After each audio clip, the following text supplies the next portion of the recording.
তোমরা এবার যারা এমএ পড়ছো এবং নেট পরীক্ষায় বসবে, তোমাদের জন্য এই প্রশ্নগুলোর উত্তর যদি পড়ে যাও তোমরা 100% কমন পাবে। পর্যায়, পদকর্তা আর পদ বা টেক্সটের নাম। ঠিক আছে, তাহলে পর্যায় এবার লিখে নাও, ভাগ ভাগ করে লিখবে। হ্যাঁ, আমি বলছি তোমরা ওইভাবে লিখে নেবে। পর্যায় হচ্ছে পূর্বরাগ, পদকর্তার নাম চণ্ডীদাস। আর পদের নাম কি?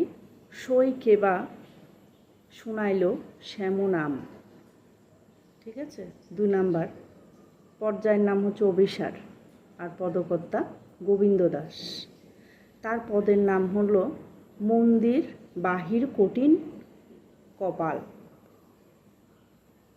মন্দির বাহির কঠিন কপাপ।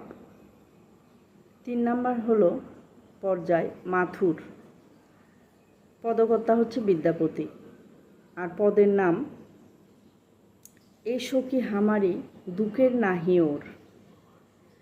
4 নাম্বার আক্ষেপ অনুরাগ মানে পর্যায় আর পদকর্তা হলো জ্ঞানদাস। পদ হলো রূপ লাগে আঁখি ঝুরে গুণে মন ভোর।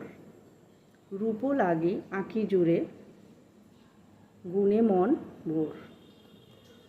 তাহলে আমার এই পড়াটি যদি তোমাদের ভালো লাগে, লাইক কমেন্ট শেয়ার করো এবং চ্যানেলটিকে সাবস্ক্রাইব করে রেখো। কমেন্ট বক্সে কমেন্ট করো তোমাদের এর পরের নেক্সট টপিক কী লাগবে, আমি অবশ্যই তোমাদের প্রশ্নের উত্তর দেবো। আজকে তাহলে এই পর্যন্ত।